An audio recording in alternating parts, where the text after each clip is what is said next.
Vamos a ver primero, como siempre, unas palabras de ánimo. Una doctrina importante de la Biblia es que la Biblia se interpreta a sí misma. En la Biblia, si uno no entiende una parte, si uno sigue leyendo, va a llegar a entender esa parte que no entendió al comienzo. ¿Ok? Eso va a pasar constantemente. Muchas veces no vamos a entender. Eso se podría decir normal. Como ya hemos visto, tenemos herramientas que si prestamos atención, lo que vimos, contexto, exégesis, prestar atención a los detalles, leer con cuidado, leer repetidamente, hacer preguntas al texto, marcar los personajes, la espada, lo que vimos la semana pasada, todas esas herramientas nos van a enseñar cosas. Aún así, hay momentos en que no vamos a poder entender algunos textos. ¿Qué debemos hacer? Sigue leyendo. Sigue leyendo porque vas a encontrar más textos ahí que te van a ayudar a entender ese punto. Por eso... Perdón, pero ¿leer el mismo texto o seguir leyendo? Seguir leyendo la Biblia, ¿no? De hecho, es importante que pongamos atención, como les decía, poner atención al texto que estamos leyendo, ver su capítulo anterior, capítulo posterior, ver ese capítulo dentro del libro. Aún así, a veces no vamos a entender exactamente lo que el texto nos está diciendo, o no vamos a entender cómo aplicarlo de repente. Pero si seguimos leyendo, vamos a poder aplicar todo eso. ¿Por qué? Porque la Escritura es una unidad. Leí un libro esta semana que decía que si tú jalas la Biblia en Génesis, se arruga en Apocalipsis, ¿no? O sea, como que están todas conectadas, como un hilo que se jala en Génesis y se arruga en Apocalipsis. Y por eso quería compartir con ustedes 2 versículos antes de comenzar, para que podamos tener esta verdad en cuenta, porque solamente teniendo esta verdad ya nos ayuda a evitar las artimañas, las estrategias de Satanás.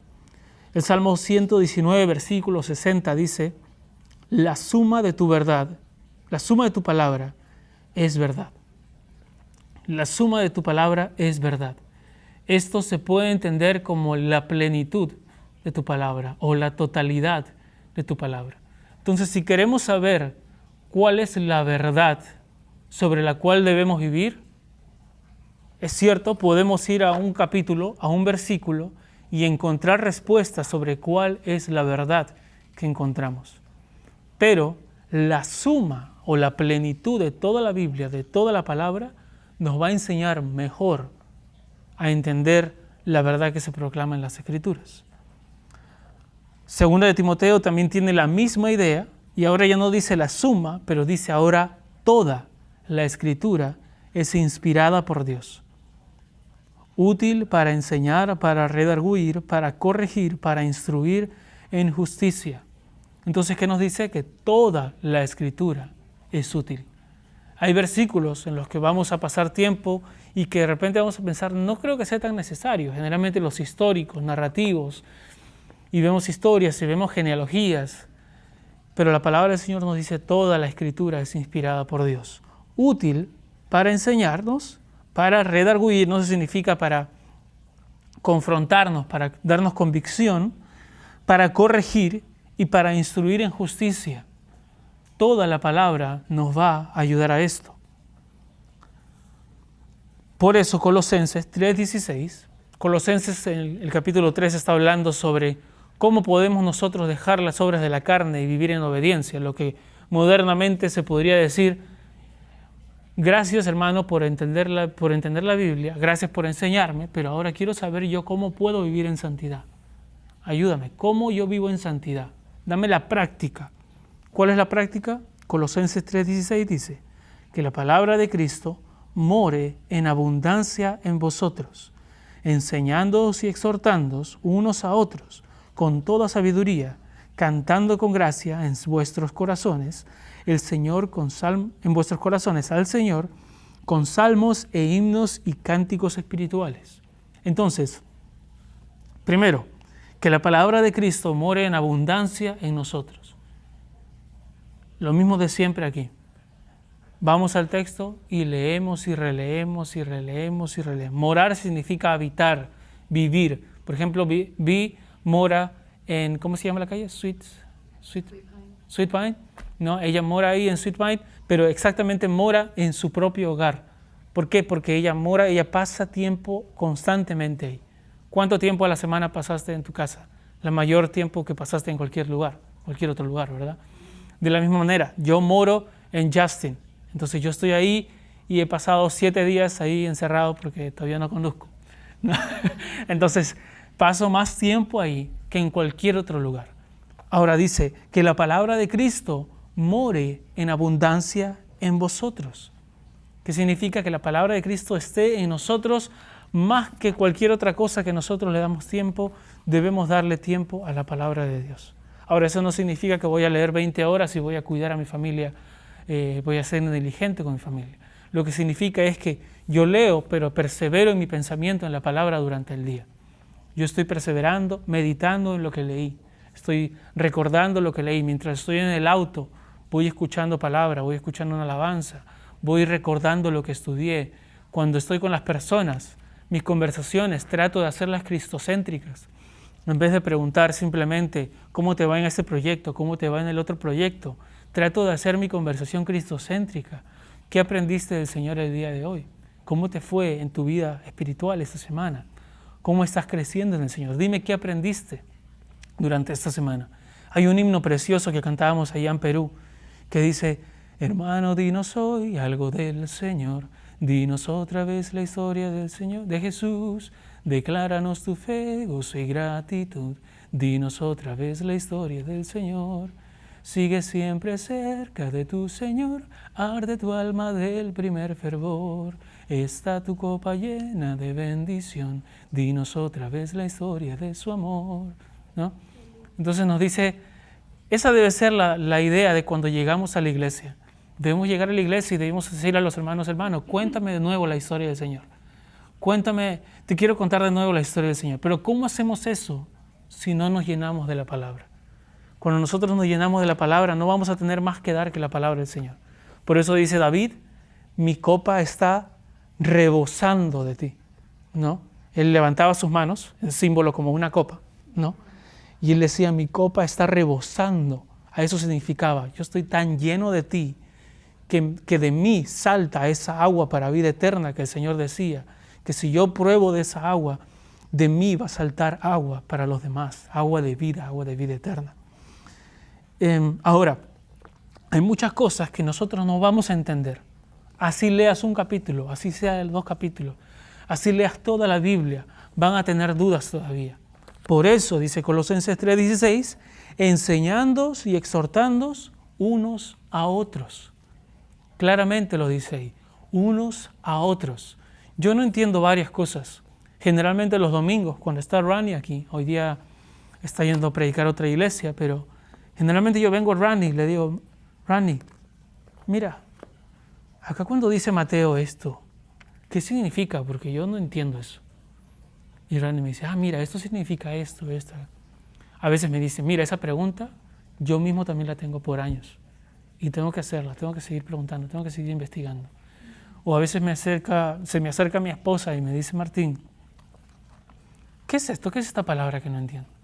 Y yo le ayudo, ¿no? O a veces también yo le digo, Denise, ¿has leído antes este versículo? Porque yo nunca lo he estudiado, pero sé que tú has llevado eso en tus clases que tienes. ¿Qué significa eso? ¿O cómo lo ves?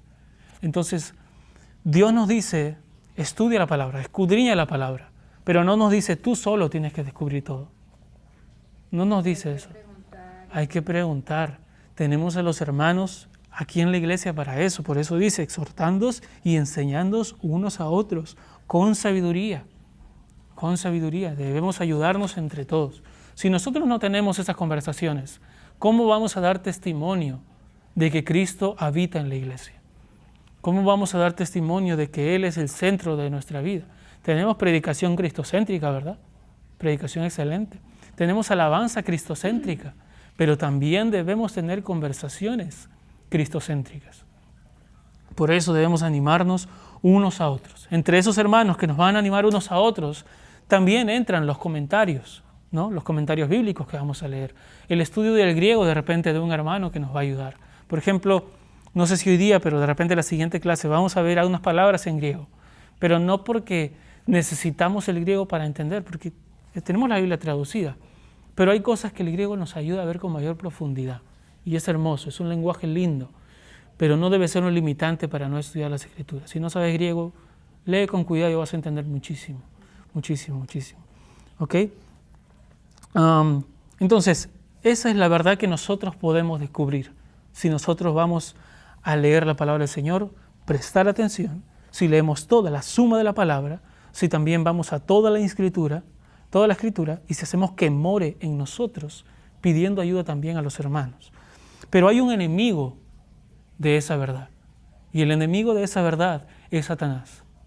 Cada vez que nosotros actuamos en nuestra vida, actuamos perfectamente de acuerdo a lo que creemos. El humano es una especie que nunca actúa en contra de lo que cree. Nunca. Ahora, la pregunta es, pero yo hago muchas cosas que no quiero hacer. ¿Ok? Por ejemplo, el hombre no quiere robar y sabe y entiende que la Escritura dice no robes. Él cree entonces que robar es malo. Pero Satanás viene y le dice, sí, pero robar puede que sea malo, pero va a ser placentero para ti y va a ser mucho mejor. Dios dice, no, eso es malo y punto. Se acabó, no debes hacerlo, porque eso ofende mi santidad. Tú tienes que decidir a quién le crees. Cuando nosotros decidimos a quién creemos, correspondientemente a esto, nosotros actuamos. Si yo digo, yo voy a creer en Dios, que dice que robar es malo y no lo voy a hacer, y podemos aplicar esto a cada pecado, entonces vamos a actuar de acuerdo a eso y no lo vamos a hacer. El momento que la persona decide voy a robar, le ha creído a Satanás primero y luego ha decidido robar. Luego se da cuenta, he actuado en contra de lo que creí primero, de que Dios me dijo esto y de que obedecer a Dios me iba a dar placer. Pero no actuaste en contra de eso. No actuaste en contra de tu mente, actuaste en contra de lo que sabías que era bueno. Pero tu mente siempre va alineada a tus hechos. Tal piensa el hombre, tal es el hombre, dice los proverbios. No sé cómo lo dice en inglés, pero de repente, how does man think, he does or he is. ¿No? Y como piensa el hombre, así es. Lo que habita en nuestro pensamiento es lo que va a dirigir nuestras actitudes. Por eso Jesucristo dice, cuida tu ojo de todo lo malo. Por eso los proverbios dicen, satúrate y no olvides la palabra. Medita constantemente. Hijo mío, recuerda el mandamiento de tu Padre. Todo está en nuestra mente. Y Satanás nos ataca ahí. Satanás ataca nuestra mente con preguntas cuestionando la verdad de Dios, con preguntas o sugerencias que distorsionan la verdad de Dios, negando la verdad de Dios y también difamando el carácter de Dios. Entonces vamos a leer cuidadosamente cada uno de estos puntos y vamos así a ver cómo es que Satanás intenta engañarnos. Ahora, ¿por qué necesitamos aprender esto antes de llegar a Hechos, capítulo 4, versículo 32, que estamos leyendo, que estamos estudiando? Es porque lo que nos vamos a dar cuenta es que las personas que están dando este ejemplo para nosotros aquí, Hechos 4, 32 al 37, ellos habían superado todas estas mentiras de Satanás. Ellos habían decidido creer en la verdad que Dios les había dado. Y por esa razón, ellos estaban unidos y ellos podían perseverar en la unidad de la iglesia y en la verdad que Dios les había revelado en su palabra. ¿Puedes volver a repetir? Perdón, lo que acabas de decir. Sí, necesitamos aprender estas 4 artimañas. ¿Por qué? Para darnos cuenta que lo que las personas de Hechos, capítulo 4, versículos 32 al 37, que vamos a estudiar la siguiente semana, estas personas no creyeron esas mentiras. Estas personas pudieron andar firmemente en el Señor, primero porque conocían la verdad del Señor, y esa verdad la mantuvieron firmes, y esa verdad les llevó a la unidad. Y esa unidad en oración les llevó a que sigan predicando con denuedo, aún en los momentos más difíciles. ¿Ok? Entonces, vamos a ver ¿Cuáles son esas 4 estrategias de Satanás para engañar, que Satanás utilizó para engañar a Eva, que Satanás quiso utilizar para engañar a Jesús mismo? Las 4 estrategias que Satanás también utilizó para engañar al pueblo de Hechos, al pueblo de la iglesia, y las 4 estrategias que él sigue utilizando. Cuando el pastor Randy predicó sobre este punto, él dijo que él había ido a comprar hace unos 2 años una corbata y un terno para su hijo, y que se había sorprendido que la moda de ahora era idéntica que la moda de los años 70. Que en los años 70 los hombres utilizaban ternos ceñidos y con corbatas delgadas. Luego en los 80 eso cambió a ternos un poco más amplios y corbatas más grandes. En los años 90 la corbata se hizo inmensa y los sacos con unos hombros inmensos. En los 2000 volvió a reducirse un poco y en los 2000 y tantos que estamos ahora, la corbata se ha hecho igual que los años 70, delgada, a veces cuadrada, a veces muy ceñido el traje. Entonces él decía, esto lo utilizaba como una ilustración, y él decía, la moda se recicla y se vuelve a utilizar de otra forma. De la misma manera, las mentiras de Satanás se reciclan y se vuelven a utilizar, pero todas tienen el mismo formato. ¿Cuál es ese formato? El formato que vamos a ver ahora. Primer punto, Satanás gusta de cuestionar la verdad. Si recordamos lo que pasaba en Génesis 1, Génesis 2, Génesis 3, en la creación del hombre y cómo Satanás empieza a mentir, a engañar a Adán, a Eva y luego a toda su creación. Él usa esta estrategia. En esta guerra camuflada, Satanás le habló a Eva por medio de la serpiente, profiriendo la primera pregunta sobre la cual se centraría el destino de la humanidad. «¿Con qué Dios ha dicho?», dijo la serpiente. Las primeras palabras de Satanás fueron un intento de atraer a Eva para cuestionar la veracidad de la palabra de Dios. Ahora, ¿cómo vemos nosotros esa práctica en nuestros días? ¿Cómo podemos ver de repente un cuestionamiento de la verdad de Dios? Dios dice esto, pero de repente está equivocado, ¿no? O de repente quiso decir otra cosa de lo que hemos entendido. Satanás va a intentar hacer eso con nosotros. Cuando tú crees una verdad, él va a tratar de decirte sí, pero no tiene por qué ser tan seria tu decisión, no tienes por qué ser tan firme, no tienes por qué obedecer tan estrictamente eso. Si Dios ha dicho eso, puede que haya dicho eso, pero los tiempos han cambiado y Dios también ha cambiado, como lo pretende el Papa o la religión católica, ¿no? Sí, Dios antes prohibía el matrimonio gay, el matrimonio homosexual, el suicidio. Ahora hay diferentes movimientos que ya van aceptando eso, o dicen ahora el suicidio simplemente no es un pecado, es una forma de escapar de la realidad, ¿no? O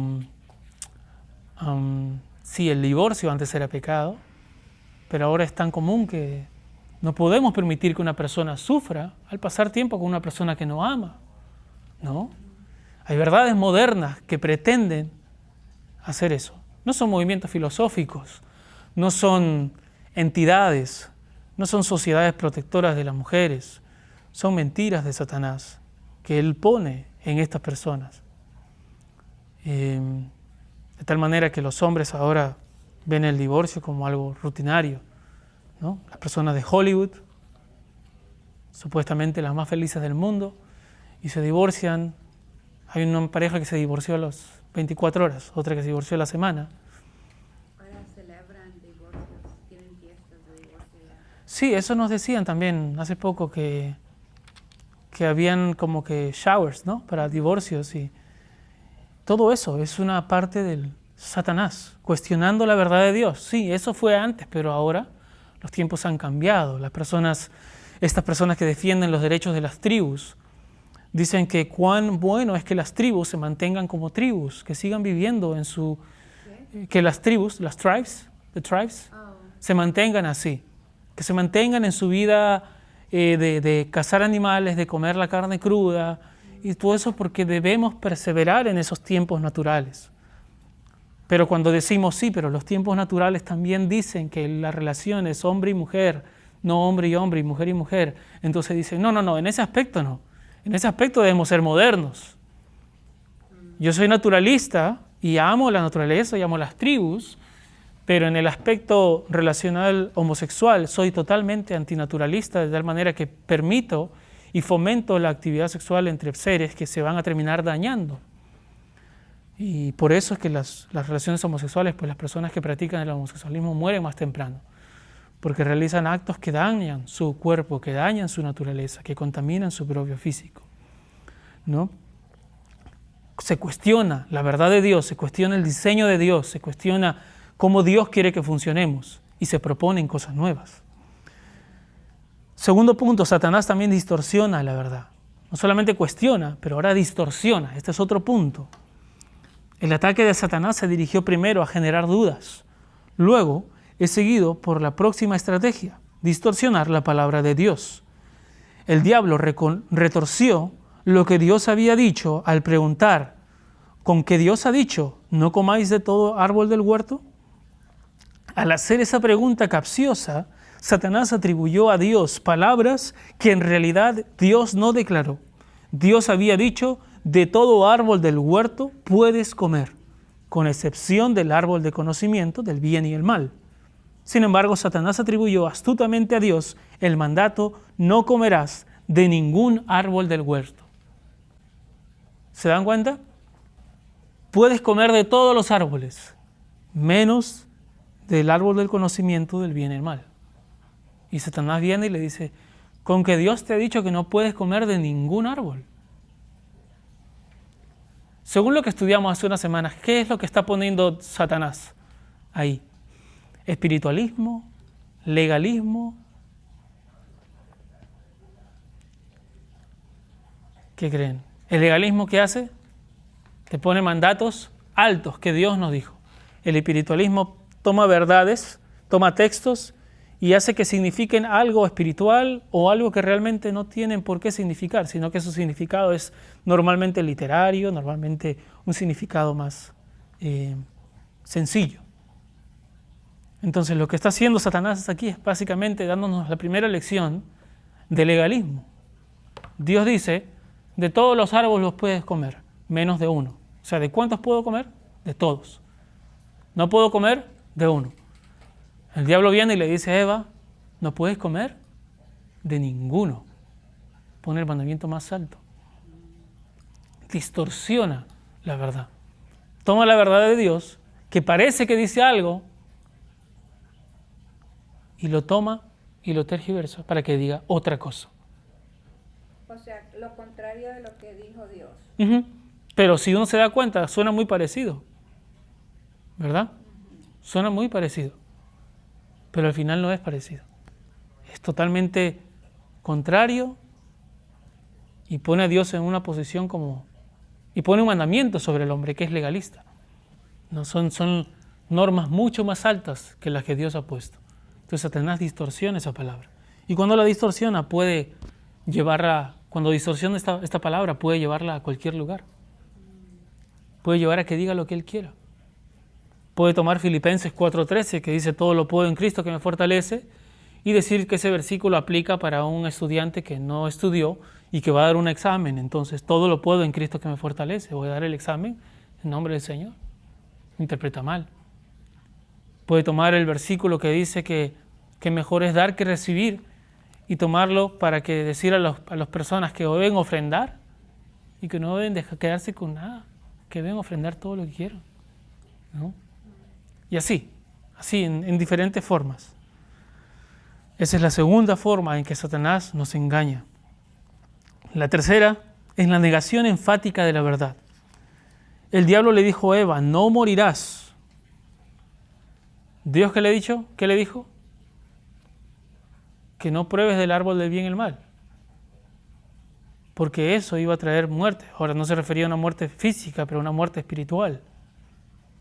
Y el Satanás viene y dice, sabe Dios que no morirás, sino que más bien conocerás más cosas. Y Él quiere que tú no conozcas esas cosas, que son placeres más altos. Hay un libro que se llama Love Wins, el amor gana, y es de este hombre Rob Bell, que no recomiendo. Así como dice negación enfática de la verdad, afirmo enfáticamente que no debemos leer los libros de él, de Rob Will. Miren lo que él dice.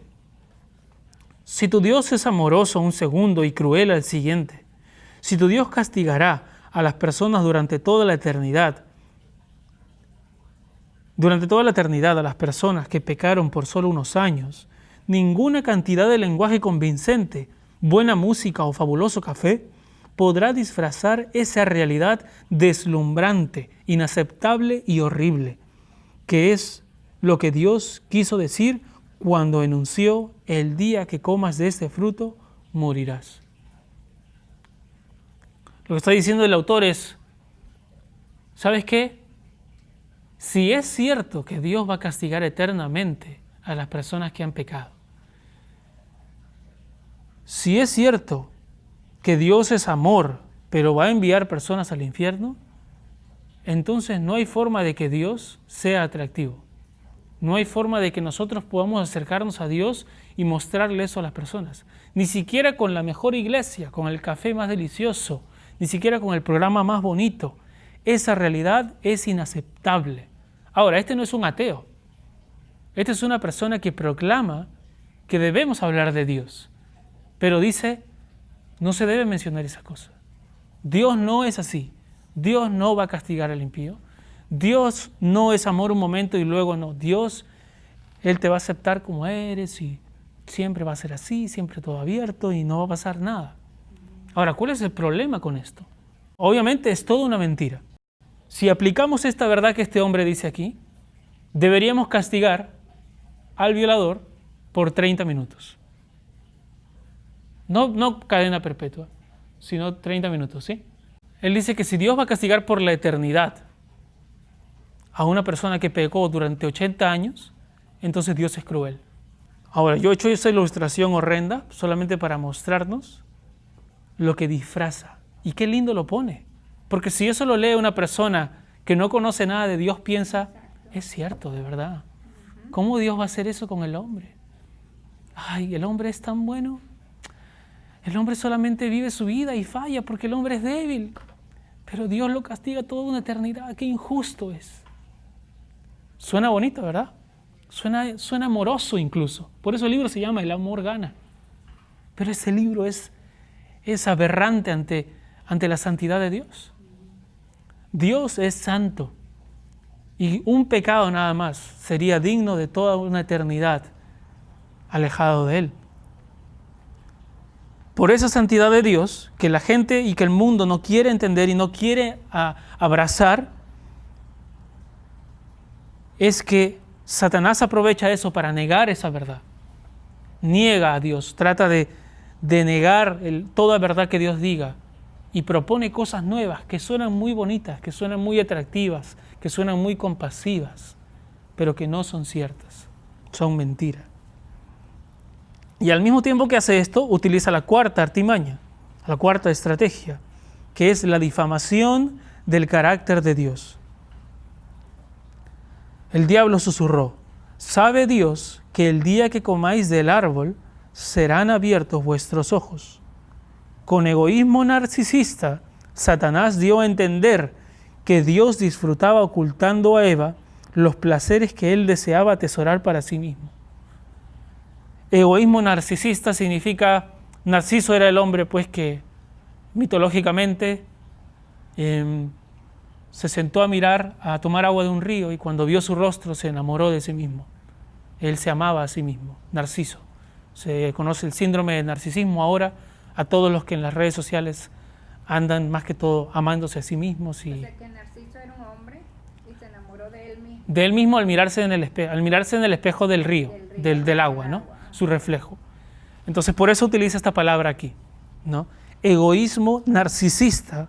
Satanás dio a entender que Dios disfrutaba ocultando a Eva los placeres que él deseaba atesorar para sí mismo. Es como decir, Dios sabe que si tú comes de ese fruto, tú vas a conocer la verdad del bien y el mal. Y Dios no quiere que tú conozcas eso. Eres un egoísta. ¿Y es verdad o no? Eso sí es verdad. Pero difama el carácter de Dios.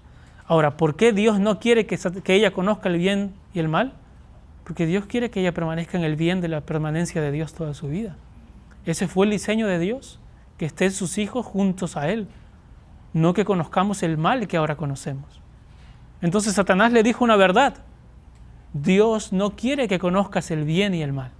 Miren, cómo Satanás, incluso diciendo verdad, toma eso y lo conduce en mal hacia Dios. Pero Dios no quiere que tú conozcas eso. Él es egoísta. Modernamente ahora dicen, ¿por qué Dios quiere que todo sea para su gloria? ¿Por qué Dios quiere que todo se haga para Él? Que permanezcan con Él, que le conozcan a Él y que todo lo que se haga sea para su gloria. ¿No es eso egoísmo? ¿No es eso narcisismo? ¿No es eso estar centrado en sí mismo? Hay una pequeña ilustración para entender esto. Como padres, nosotros cuando tenemos un hijo, ¿con quién le conviene estar a su hijo? ¿Con el padre o con cualquier desconocido de por afuera que pueda hacerle un daño? Con el padre. El padre no es egoísta al decirle al hijo, dame la mano y no me sueltes la mano porque estamos caminando en un lugar público que te puedan robar o te puedan hacer algo. ¿Quién diría a un padre, qué egoísta el padre? Nadie diría eso. Pero Satanás y este mundo moderno hace sonar muy bien eso. Y quieren poner a Dios como egoísta.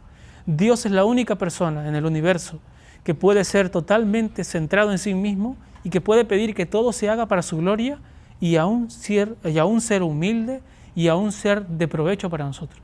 Para nosotros no hay nada mejor que estar haciendo todo lo que hacemos para Él y para su gloria.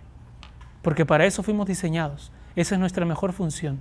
Por eso cuando leemos la Escritura, cuando estamos en oración, cuando le buscamos en su palabra, cuando estamos con la iglesia, experimentamos la paz que sobrepasa todo entendimiento. Porque estamos volviendo a lo que es nuestro diseño de estar con Él. ¿Okay? Entonces todas esas son las artimañas modernas de las cuales Dios nos quiere proteger. Que Satanás utilizó con Eva, utilizó con Jesús en la tentación, si lo leen con detalle, se pueden dar cuenta de eso.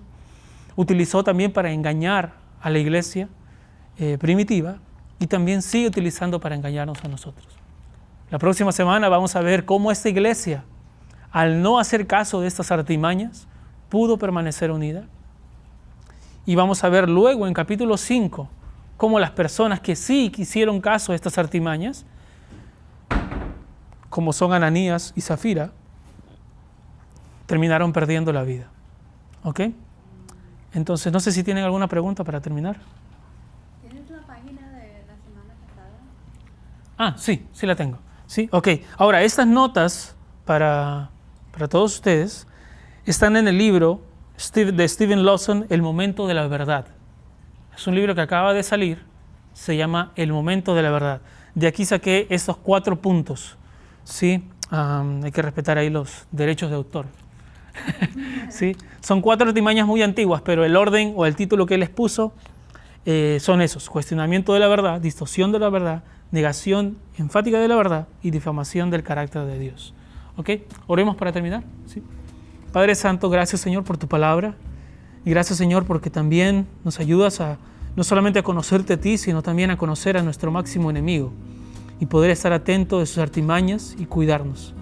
Guárdanos de estas artimañas del diablo y ayúdanos a confiar y creer en lo que tú nos dices. En el nombre de Jesús. Amén.